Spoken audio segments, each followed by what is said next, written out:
today's program will be the real MVPs of D&I. And I know that many of you know our distinguished panel, and Vincent is going to introduce them. I will introduce Vincent, and I have a great pleasure. I've had the opportunity to work with Vincent throughout my career at VRM, and I have learned so much about him, about his passion that he has for the community. He serves as Director of Strategic Partnerships for VRM Services. He develops and cultivates our relationships in the community with our banks, financial institutions, wealth management, and private equity.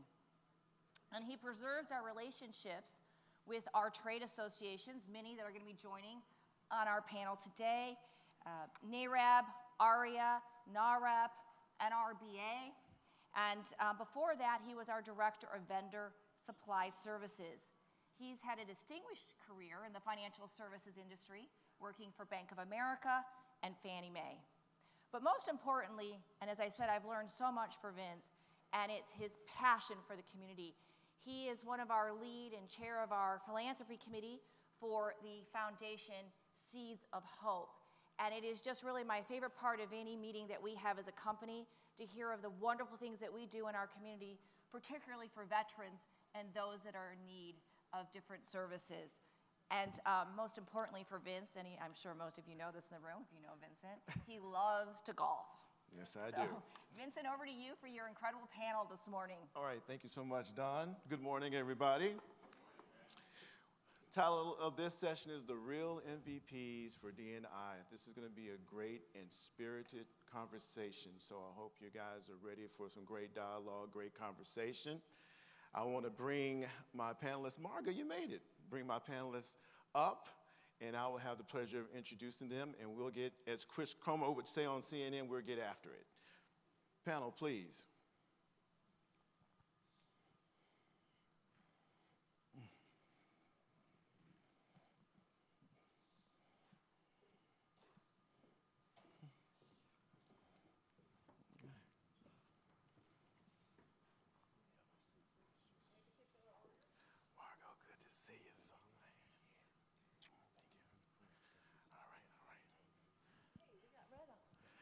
It was not planned, honestly. That's amazing. Great minds think alike. They That's right. were read together. Okay, so this panel is going to be a continuation of last year's panel. We talked about advocacy groups and how they drive D&I in the millennial sector, how we create generational awareness about millennials. We talked about C-suite. How can we get focused on driving minorities representation in the C-suite space, and also how can we address small business as it relates to the minority and communities of color. We're going to take that to the next level today. We're going to talk about real-time issues that affect the country and the advocacy groups and how they go through and address those challenges that exist today. I'd like to introduce my panel first before we get into that conversation.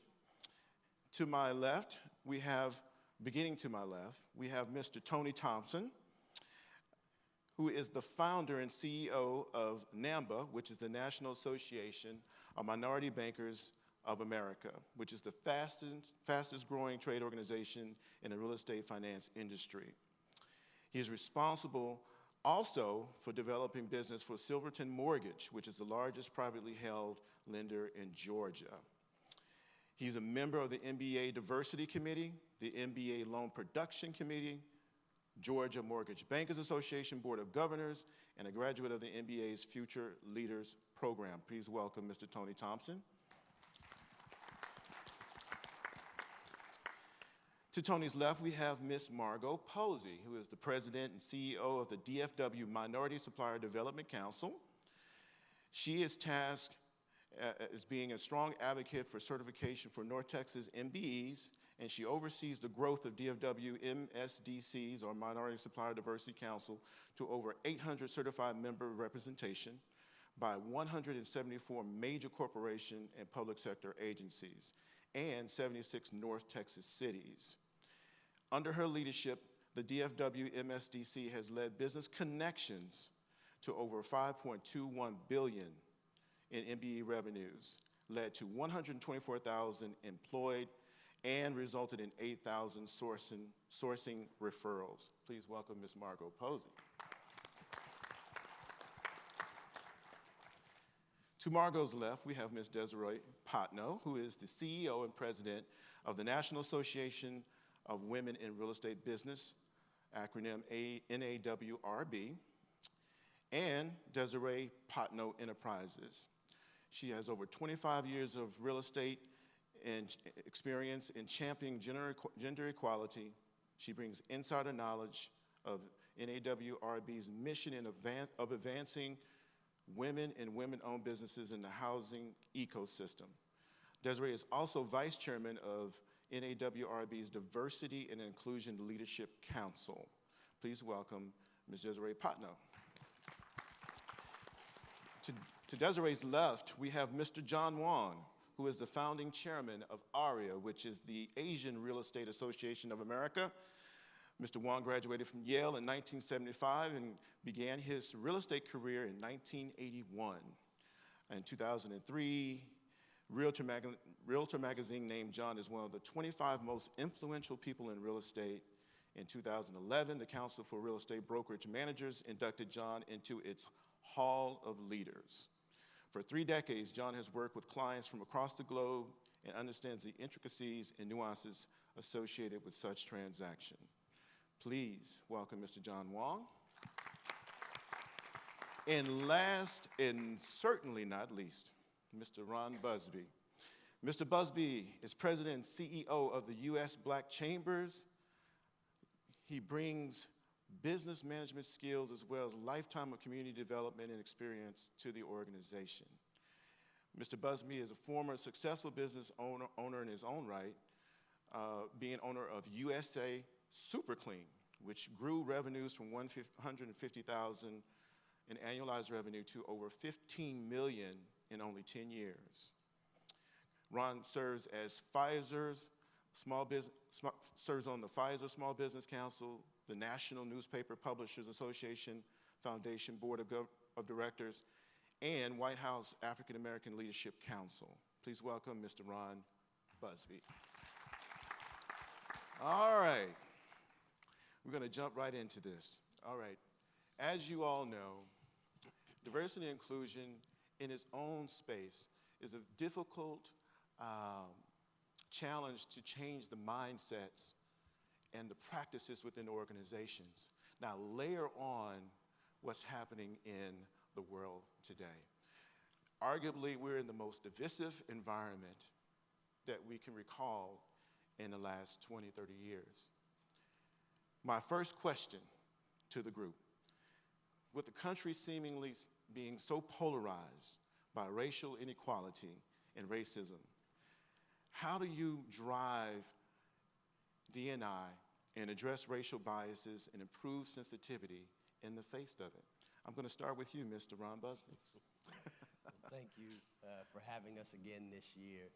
You know, this is a conversation that is happening not only in boardrooms, but barbershops, as well as family dinner tables. We all watch CNN, we all watch the news, we all read our papers and the internet, and understand that isms are happening across the world. And there's no true definition of a fix, but until we have true dialogue and conversation about it, it is going to continue to happen. I think what you're seeing in the African American community, especially from an advocacy standpoint, is that you're having two trains of thought. The first one is, from a policy standpoint, I think you're seeing a lot of the advances that were made are now being held back from a governmental standpoint. But on the private sector, you're seeing some of the opposite happening, and I think that's both a cause and a reaction. I know we were talking about causes and reaction earlier. I think what you're seeing is that some corporations are saying, because the government isn't doing the right thing, we're going to step in and make sure that our customers, our vendors, as well as the people that buy and support our products, understand that we're on the right side of this conversation. And I think from a community standpoint, especially from an African American perspective, we also understand that there is no one coming in to correct the issue. And it is really left up to us to now get engaged with organizations like ours, as well as businesses that we can support. I told this story last year about me purchasing my home a few years ago, and when I did some very serious and committed things. I used a black realtor, which was fairly simple. I used a black bank, and I'm glad that we have the minority banks here represented. I used a black title company. I used a black moving company, a black home inspector, a black pest control inspector, and a black installation company. They all found two things very interesting in that conversation. One, they didn't know each other. And what was created from that experience was a consortium. And so that now when the realtor sold the next home, she was able to bring the same group of business owners with her to that next transaction. And then the second thing we as a community found out is that we paid what they needed. Because in our community, we are very good at looking for the discount or the love. the hookup. The hookup. And it really has deterred our community from moving forward.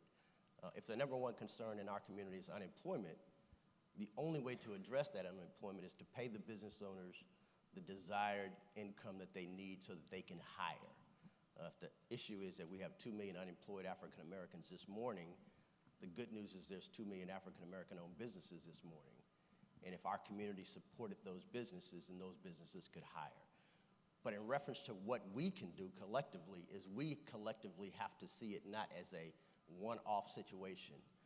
It can't be an Asian conversation only or a women conversation only. I think the strength that we are now finding in Washington, D.C. is collectively we have to go in and have a louder and more congruent voice to deal with racism as well as some of the issues that are going on around the world. Margot, I'd like for you to jump in because you work with Fortune 5, Fortune 100 companies in their diversity and inclusion departments on a daily basis. What are some of the things that you've come across in the dialogue with them as it relates to racial bias and inequality? And what are some of the things that you've talked to them about on how you can overcome that? Well, you're right. The council deals with buying entities and very large organizations, anywhere from American Airlines to Toyota and all the ones in between. And what we see is certainly if it is a consumer-based organization, that they realize how important their customers are.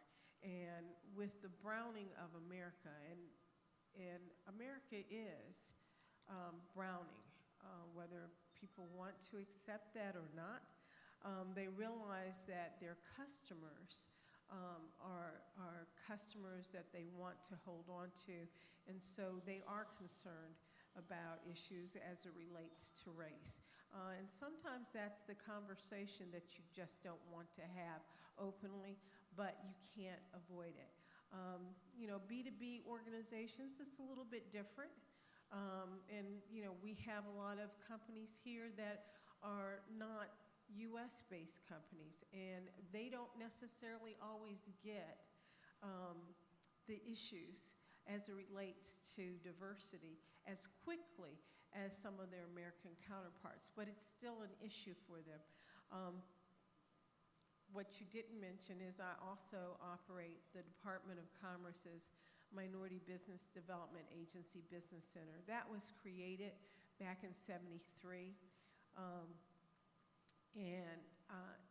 Interestingly enough, with this administration, it was the first organization that they said that they were going to eliminate after the inauguration. The inauguration was on the 21st of 2017, and the press release came out on the 22nd. I thought that was, I'm sorry, the 23rd, the Monday after. I thought that was really sort of quick, and there was a reason behind that. And so what it said to all of us, I think, is that we weren't going to find the same kind of support from the public sector under this administration as we had in the past. I want to thank the U.S. Black Chamber and other advocacy groups, because they came And that's where collaboration is so important. They came forward and said, no, this MBDA does not only help Black businesses, it helps Hispanics businesses, Asian businesses, Native American businesses. And at the council, we serve Asians, Blacks, Hispanics, and Native Americans, and it is very important that we, as minorities, collaborate with each other. When you talked about doing business with folks, I'm real proud to say that our minority-owned businesses did over $22 million of business with each other last year. And so it's those kinds of things that we have to continue to do. And the dialogue has to continue, and most importantly, people must be engaged. I mean, you can't sit back and wait for someone else to do it, to do things. You have the power of your vote, and I'm not telling you how to vote, but if you don't go out there and vote, then don't complain about anything, okay? Because each and every one of us has a choice that we can make, and we can have an impact. We don't always believe that, but I believe that we all have an impact. Thank you so much. Desiree, you want to add to that? Absolutely, thank you. If you don't mind, I'd take a moment to update. We are the Women in Housing and Real Estate Ecosystem, and we are the group that I spoke at the United Nations last year, and the impact is from poverty to home ownership to ownership, business owners, and all the way up to C-suite and family offices. So just want to make sure we got that on the table. But to what you're saying is that the impact has to be not only that you vote, but you stay engaged in the community.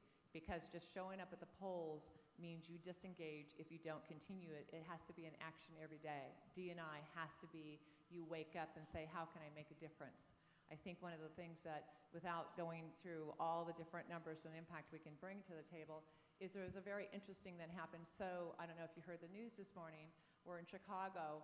A lady was on the airplane last night, and she was talking about how she lives in an area in Chicago that is the LMI, which is the low to moderate income, and a lot of students come and have no food. And what they did is that she actually told a passenger, and from there, he gave her money. Everyone on the entire airplane gave her money when they got off the airplane to say that if you're feeding all these children because they have no food, because they live in an area where they can't afford to send them, and the school doesn't have enough money to feed them, and you're doing it out of your own pocket as a first grade teacher, imagine what that felt like, right? Mm-hmm. So the idea is that it's about the impact has to be is that what Ron said about having, everyone was of color and it had to go through it.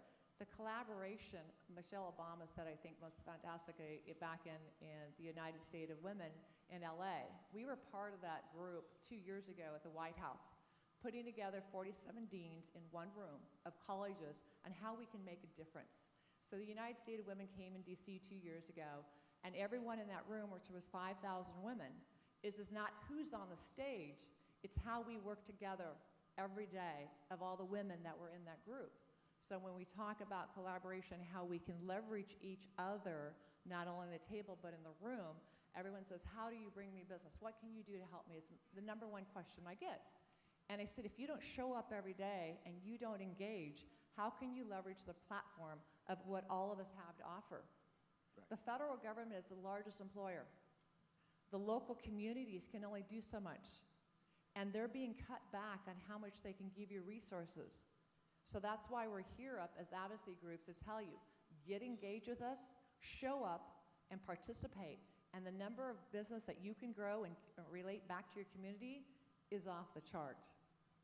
You mentioned perceptions. Let's talk about that for a minute. Right now, you see folks using 911 as customer service. Mm-hmm. And that is creating a very warped perception in this country. As advocacy groups, how do we address those warped perceptions? We already had a challenge before this environment came around again. How do we address that when we're trying to get more people in C-suite, when we're trying to get people to look at folks for their competency and not their color? How, as advocacy groups, can we address that issue? We'll start with Tony. First of all, just a little bit of background about NAMBA. Our mission and our goal is very simple. We help to increase and provide training, education, professional development to women and minorities who are in the real estate finance industry, as well as to have outreach to introduce high school and college students to various careers, because we all recognize that the demographics in the marketplace are shifting and changing. When you look at the future home buyer makeup over the next 5 to 10 years and beyond, there will be a lot more minority and women who are homeowners within their own rights. And so we want to make sure that the marketplace has the community and the professionals in those communities to serve and accurately reflect those communities and help to sustain and provide home ownership. What we try to do within NAMBA, we say that we are an all-inclusive organization.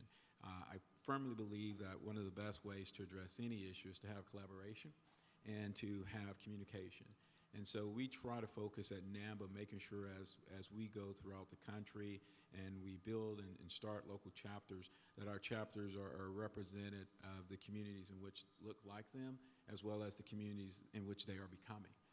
And then from that point, we try to have and establish that collaboration and communication, both within corporate America and within those communities amongst each other, ourselves. And I think when you can have an opportunity where people are communicating, they are collaborating, both inside of an organization as well as outside the organization, then it tends to move your purpose and hopefully your results and your mission along sooner.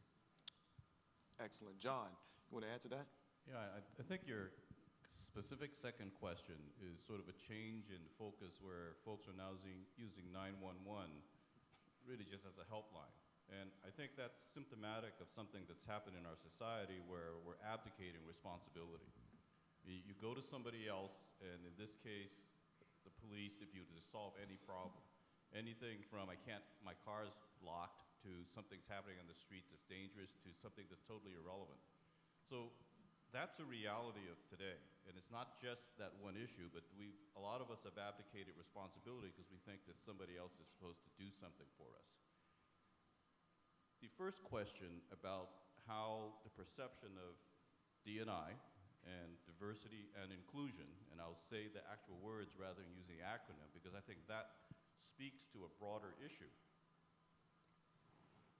Any perception in any society is constantly evolving. And I'll share a couple of personal stories. I'll talk about Ari a little bit later on. But in my youth, I was a long-haired hippie. And I marched and protested at an incident in San Francisco called the International Hotel. This is where some real estate developers were coming in and they wanted to evict all the Filipino tenants who were there so that they could build real estate. And I was along a hippie protecting the rights of being a voice for the Filipino rental community there. In many ways, that was the beginning of the Yellow Power movement, back in the late 60s. So over time, I went into business, and then there was a window of about maybe the last 10, 12 years with this concept of mono-minority, those Asians. They got money, they're smart, they're good, let's do business with them. And it was a fairly easy penetration into corporate America and into business as well to say that it's worthwhile to deal with the Asian community. And now I'm finding that I am no longer a long-haired hippie, I'm a short-haired, white-haired hippie back on the advocacy side again.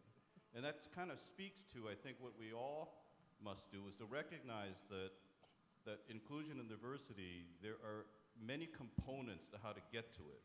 One of it is my long-haired hippie days of right to say, man, we are not heard, we're here, you gotta listen to us, we've been wronged, which is real. But the other side is that you give individuals and corporations understanding there's tremendous market opportunity there. I think what Ari just said, the browning of America, is that if you don't know how to reach this community, you're leaving opportunity on the table. The best way to understand this opportunity is, in fact, to have folks in the room who can share their experience and knowledge of this community. So there's that both. And then from the other personal side, in my role as a realtor, I've been active in the National Association of Realtors for a long time, and and I chaired something called the Equal Opportunity Committee, which was, like the long-haired hippie days, more of righting wrongs. That name eventually changed into the Diversity Committee, recognizing that all of a sudden it's that opportunity side. And now, I'm not saying that NAR will, we may have to go back to equal opportunity again. So the reason I mention that is that it's important to recognize what's real at any time, to note that it's constantly evolving, and then to adapt to how you message it out there. And if it's going to be that folks are focused on the opportunity, heavy emphasis on the social justice part may be disadvantageous to getting access, into the room. But you can never forget that social justice part, so you have that history and knowledge as you're having the conversation.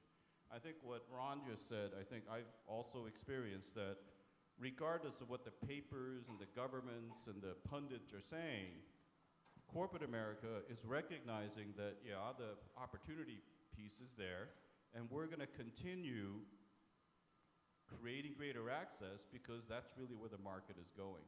So I think that that's kind of where we are right now. I have to recognize that we have to encourage people to take on more responsibility and accountability by helping them realize the opportunities, but within the context is that we could easily slip back to a time that was more divisive.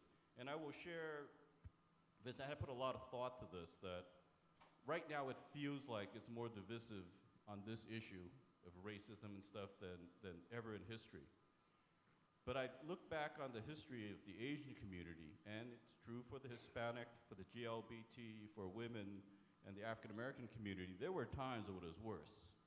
We haven't yet gone back to lynching yet, although sometimes we've got to be vigilant where that don't happen. But the time of the Chinese Exclusion Act, where Chinese women were not allowed to come into the country because they would breed with Chinese men, and then you have Chinese babies. And from the personal side, my parents, my older sister is 18 years older than I because she was born in China. My dad came here, and my mother couldn't come here for 18 years. And there was during beginning of World War II, where Japanese citizens were put into the equivalent of concentration camps.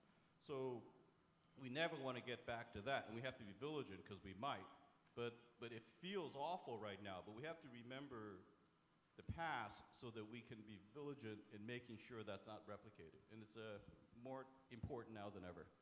There's a conversation about perception versus reality in our community. And there's this old saying that used to be, white folk ice is colder than black folk ice. And if you're old enough, you remember that before we had refrigerators, we used to have ice boxes. Yep, I still call it that. Still have ice boxes. And what would happen with an ice box, my grandfather used to deliver ice, and so the myth is that white folk ice was colder than black folk ice. And so that's why African Americans perceived our own products and services as being inferior. My grandfather said there was some truth to the myth, because he said on Saturday mornings he used to deliver ice, and he would take the ice to his white clients first thing Saturday morning. And so their ice would go into their ice box, and it would keep their meats and fruits and milks and produce fresh for 7 days. But by the time he got to the black neighborhood, it would have been Saturday night. The ice would have melted down, chipped away, and our ice only lasted 5.5 days. And so the myth is that their ice was colder. But we came up with a solution because African Americans created the refrigerator and the ice maker. And with that, no one's ice is any colder than our ice. Our can get crushed ice, cubed ice, flavored ice, colored ice, and filtered ice. And when we see our products and services and businesses and each other's opinion in that same vein, I don't really care what the outside world says about us. We need to be prideful of our own products. We need our communities that say that they're concerned, that say that they want to see positive change, to have the same opinions. I don't care about who you voted for, but I do care about what you're concerned about. And if you're concerned about diversity and inclusion, then you will do the right things. I'm gonna give you a story, and I'll let you finish. The CEO of Sam's Club previously was an African-American woman, one of the first for a Fortune 100 firm. While she was in her position, she was interviewed by a very well-known publication, and they asked her about her diversity and inclusion philosophy as the CEO. And she said, it is very important to our company, both from a client standpoint as well as who we do business with. She went on to say that I just had a meeting earlier today with a potential customer. It was 4 white men, and I turned to my colleague and said, we need to check the diversity of their firm. And within 72 hours, white men came to her board of directors and said, we're going to protest Sam's Clubs because of reverse discrimination. Now, they have the right to be able to do that, and they did. Fast forward, she ended up getting terminated or let go or left and went to another firm, Starbucks. She's now the chief operating officer for Starbucks.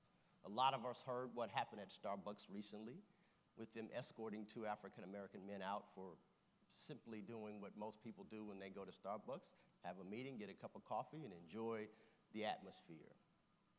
Well, the difference between the 2 firms is, one, Starbucks did not put her out in front to take the abuse that America was putting on Starbucks as a company. They were able to go internally, come up with a solution, a short and long-term plan, and say, we are going to correct the issue. And because of that, we have to say, from a CEO standpoint, from a board of directors standpoint, I don't care who you voted for, but I do hold you accountable for what you do at your organizations, for the companies that you run, and for the decisions that you make, because that has true impact.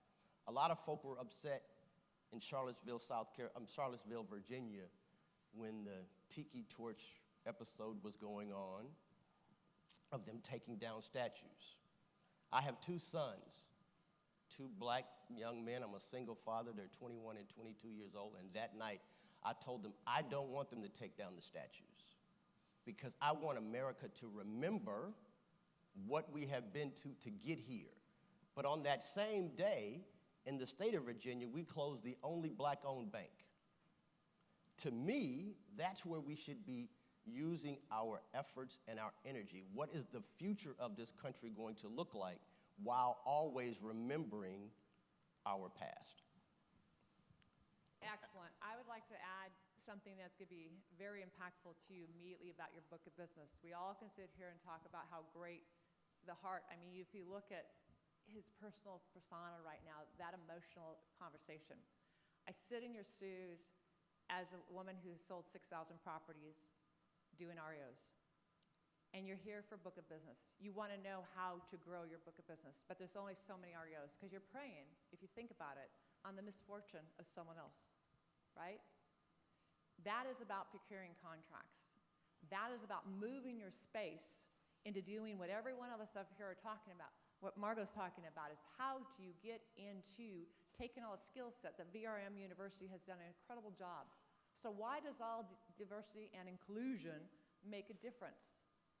Because the #1 employer, the federal government, and every single city, county, state is on board, some more than others, be real, that they're trying to find you as any classification, whether you're a small business, a woman-owned, minority-owned, LBGT, doesn't matter.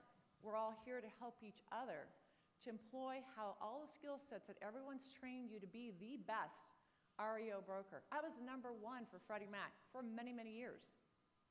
The point is, we want you to take your book of business that you've been so skilled set and say, hey, how do I go and bid on a contract versus then having assigned to me because of a relationship or a box?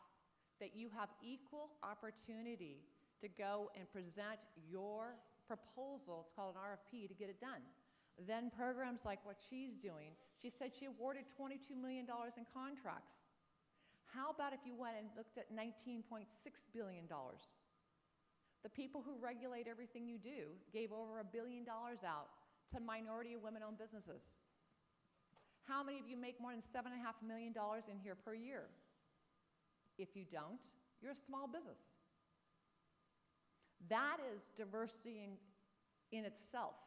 Inclusion is about who you work for. So talking about the story of Sam is fantastic, going to Starbucks, because Starbucks actually closed every single Starbucks worldwide to give 675,000 employees training to get to make sure they have the D&I, that it never happen again.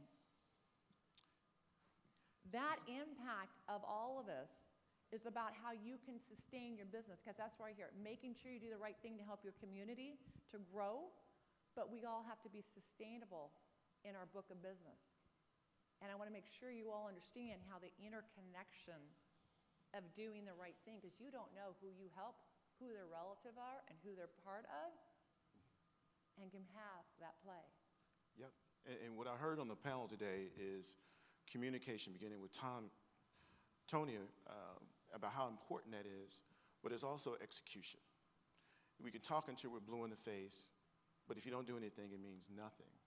So the question now is, for those who think of D&I as an affirmative action play, I don't want to be reminded of having people of color. Somebody might have those feelings and those thoughts. How do you begin the dialogue? How do you continue the dialogue? Because we've seen one-time shots die out, another time die out. How can we create a consistent rhythm with the folks and the organizations that we deal with to where we move the needle forward and not forward, back? It's like starting a car. Goes up high, falls back down. Communication. How can we improve communication in our respective groups? Everybody has a powerful platform on this stage. How can we begin the dialogue with those organizations? I know you do it, Margot, every single day with your Fortune 500s. How do we do that? How do we continue the conversation where we don't have to worry about these events that pop up and we're all shocked about it? How can we be proactive? Who wants to take that? I would love to take it. It has to be collaboration. NRB is all about working together and making sure that every platform out there, we're not the experts. We're the experts at collaborating and making sure. Second number one question I get is how do I know so many people in the industry? How does our organization have such a huge bandwidth? Is because is that we do what we call listen. We absorb everything that everyone says. And so the idea is that if we consciously take time to see how we can leverage each other resources and not look at you as my competitor, whether it's a women-owned trade association, whether it's another book of business, whether I'm a realtor, we have to leverage each other and use each other to move it together. We cannot keep reinventing the wheel. Otherwise, we'll never make it. And I go back to the story is that look at everyone in this room. We spent our valuable time, our money, and our resources to be in this room. Make every moment count. Every day count. Margot, what do you think about that? Well, I think it's a business initiative. You know, I think that you never know who that next piece of business is going to come from. And so you do have to be willing to listen. You have to be able to collaborate. But you really have to be open. And that's sometimes hard. It's sometimes difficult. But if you really think about it, if you just turn to the next person next to you and had a conversation, you might find that there's an opportunity there.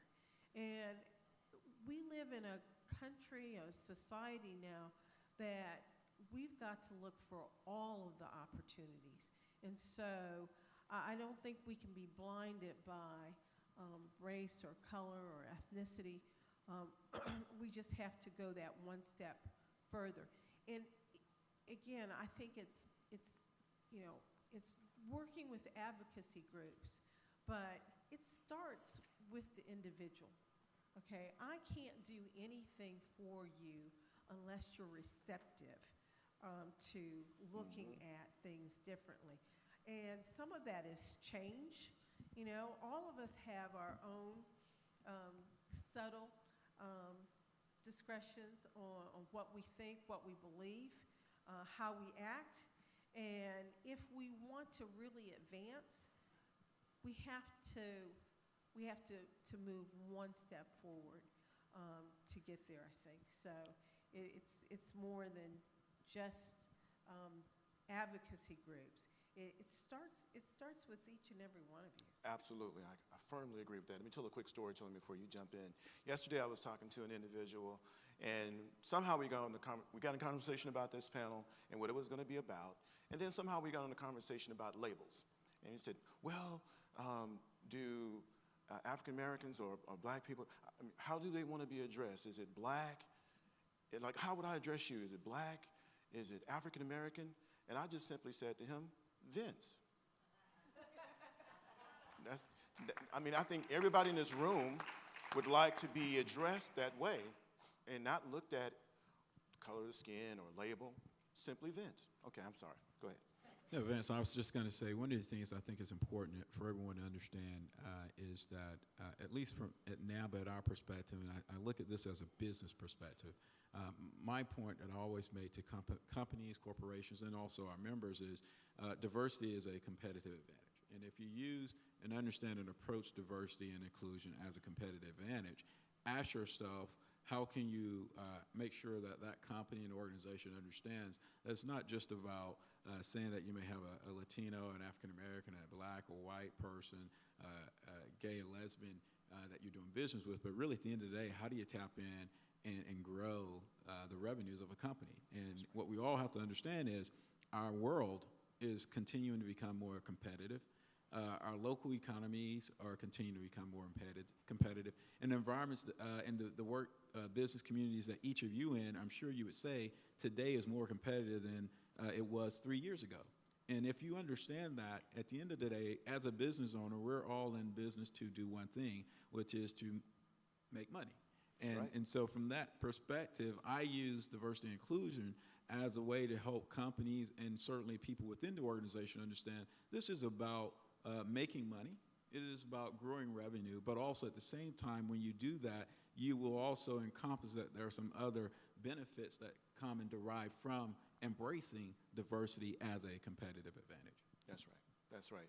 And I know diversity has its place, especially when government contracting, where they have set-asides for total small business or military service-disabled veteran or whatever the case may be, and they're specifically looking for those buckets. Why? Because they have a challenge of filling those buckets.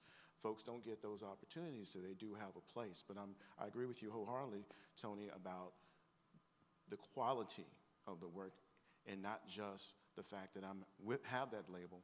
Give me a chance. Just open the door. Give me a chance to dance. That's what we want. Yeah, yes, John. And Vince, that you're absolutely correct that there are opportunities that are based on, you say, that companies want to have representation. And then what I spoke about earlier, it's evolving it from gotta to want to. And the only way to get to want to, and I'll get back, I'm going to focus on advocacy for a little bit, in that, in my experience in advocacy, both as the association, the Asian Real Estate Association, individually, it's not about the facts. You have to have the facts to back up what you say, but you got to have a way to reach that person to what he really knows in his heart, even if he doesn't know it in his head. And a lot of that is going to come from, personal stories. It's going to come from touching on an experience that you may have had or someone you know may have had that may have some relevance to the other person. So I think you had mentioned affirmative action, which now is debated of whether it's a good thing or a bad thing. But my personal story of that is that you had mentioned in my intro that I went to an Ivy League school. It wasn't something I dreamed about from the time I was a little kid, because I was a son of immigrants. My mom was a seamstress. My dad was a waiter who worked a night shift because you made a little more money because you served the people after they got out of the bars. And so, my awareness of what college was very, very limited. And it was almost accidental that one of my close friends in schools dragged me during recess, in between classes. Hey, there's some people from some of the colleges here. Let's grab a application. And so it was almost at the deadline. He forced me to fill the thing out. And I'll tell you how clueless I was. I applied to 2 Ivy League schools, Columbia and Yale. I got accepted at Columbia and I turned them down. The reason I turned them down was I'm from San Francisco. I got into UC Davis. My girlfriend could come up and visit me on weekends and stuff, and it was much better. Because I really didn't have a clue of what I was leaving on the table. My 2 honors English teachers literally grabbed me, dragged me in the room, and said, "What the heck are you doing?" And it was only serendipity, and this is real serendipity. My acceptance from Yale came 2 weeks later. Normally, the colleges send you the thing at the same day. Mine was lost in the mail and routed to LA, and it came in one of those plastic bags. You know how the post office, when the letter is partly torn up? So I ended up going to an Ivy League school. Didn't really have much of a clue was there, but had a good experience. But and that was part of the affirmative action, Yale was looking to get a broader, diverse group of students. But because of that, I go back to reunions, and my kids joined me. So from a very young age, their world was bigger than mine was, just as mine was a bit bigger than my parents'. And that's what you look for, because then the decisions they made allowed them to have greater opportunities. And one at Columbia, the Vassar, that stuff doesn't matter. It's just the idea is not where you went. It's just your eyes are bigger. And so that's, I think, how you reach in, because everybody, I don't care where you're from, I don't care what part of corporate you're in or entrepreneur, have some story. If you can touch that, then all of a sudden, yeah, that makes sense. And then it opens up to hearing about some of the data and stuff like that. Because when I go in just reams of books and say what's the opportunity underserved, okay, we'll look at it later. But you got to touch them with your heart, and I think that's what advocacy is all about. That's right. That's right. So you bring me straight to my segue. Call to action. I want each and every one, please, beginning with Tony, to tell me, what is your call to action to everybody in this room? When they walk out that door, what do you want them to do? Tony. Well, and I think my simple call to action is understand the value that you bring to the marketplace and how to go out and articulate that value. And most importantly, reaffirm to yourself and uphold that the value that you believe in yourself is your true actual market value, and stick to that. Margot? Engagement. You've got to be engaged. And when I say engagement, I mean totally engaged. Engaged as it relates to the business opportunities, and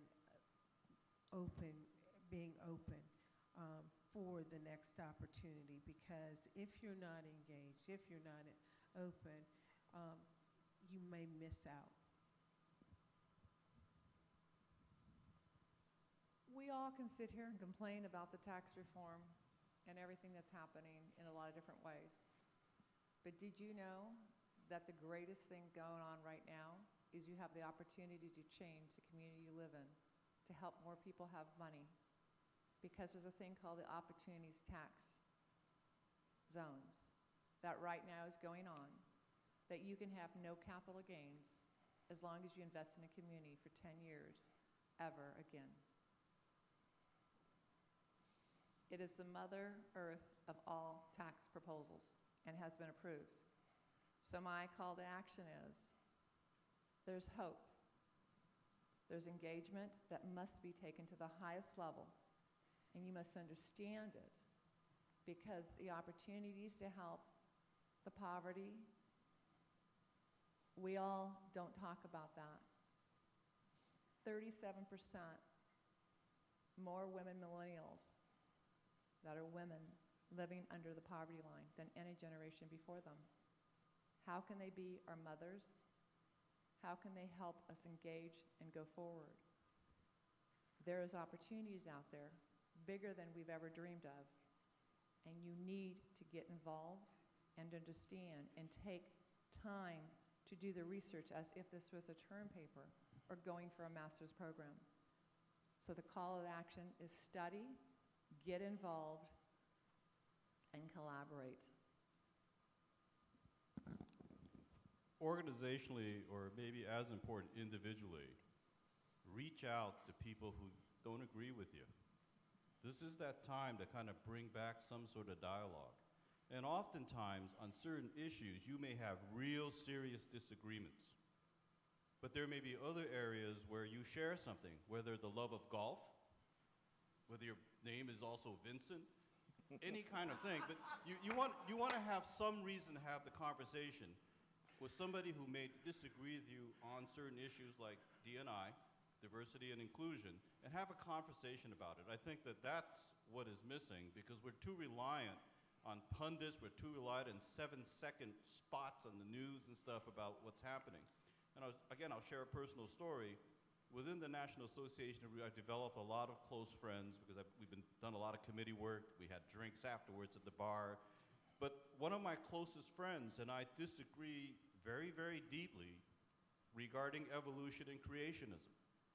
But he's one of my closest friends because on a lot of other issues we agree. And we've had respectful conversations. I'm a biology major, it was pre-med, science kind of matter, it's like given.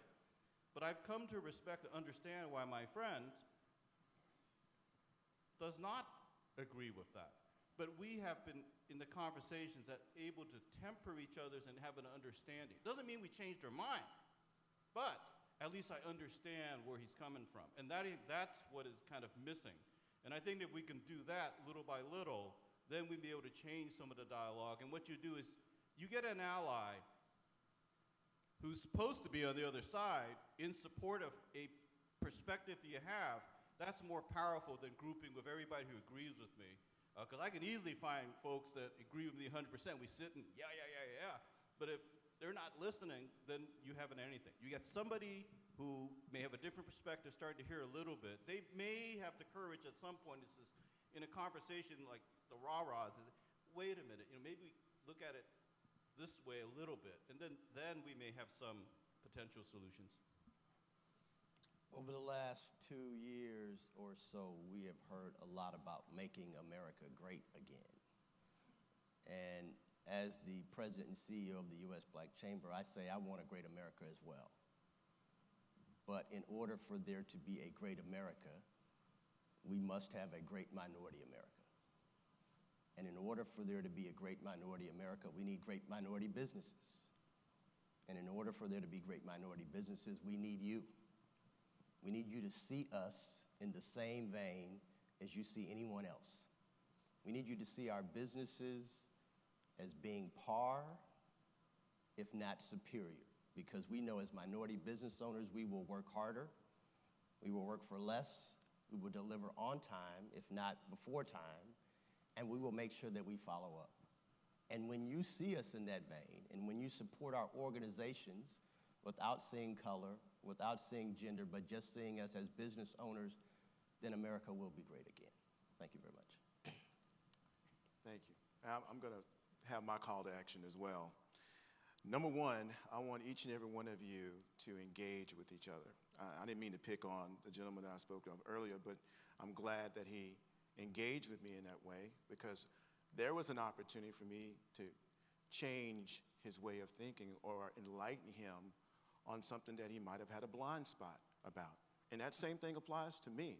Just because I'm a minority doesn't mean that I don't have blind spots, and the same thing applies to non-minorities. So don't be afraid to have those difficult conversations. Be unapologetic and but respectful, and have those conversations, because without those conversations, you won't foster understanding. Number two, get involved. All of these groups on stage are involved. So if you're not involved with an organization, find an organization to where you can create change and be the change that you keep talking about. And number three, don't stop. Don't start something and work on it for a month or a couple of months and then say, oh, well, I just don't have the time. Commit yourself to it. Find out what it is you're passionate about. Find out what's important to you, regardless of politics and how you feel about that. What's right? I think we've gotten away from what's right and what's wrong and what needs to be done to correct that. So I challenge everybody to do that. That's my call to action to everybody out here on stage. And please join me in thanking the panel for their Vincent, time can and their I say insight. one more thing? And I'm going to take the liberty because of this. Okay. I've noticed and learned from the last few days when the lights goes on that's when we got to go. It had And to the come lights on are still in. off. So I'm going to take that advantage.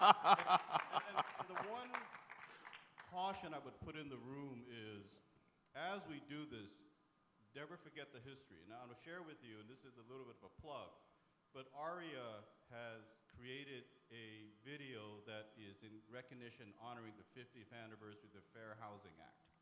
And it is one that I'm very proud of because it speaks a lot of truth, not just about wrongs, about directions it goes by. There was one component of it that spoke so loudly to me, and it was for an Asian real estate agent. She was a refugee in Texas that said that they had worked very hard and they recognized the challenges they had in getting their first home. And she had a conversation with her mother because they now have some investment property, and her mother said, we can't rent to those people. And she spoke to her mother as this, Mom, remember what we went through.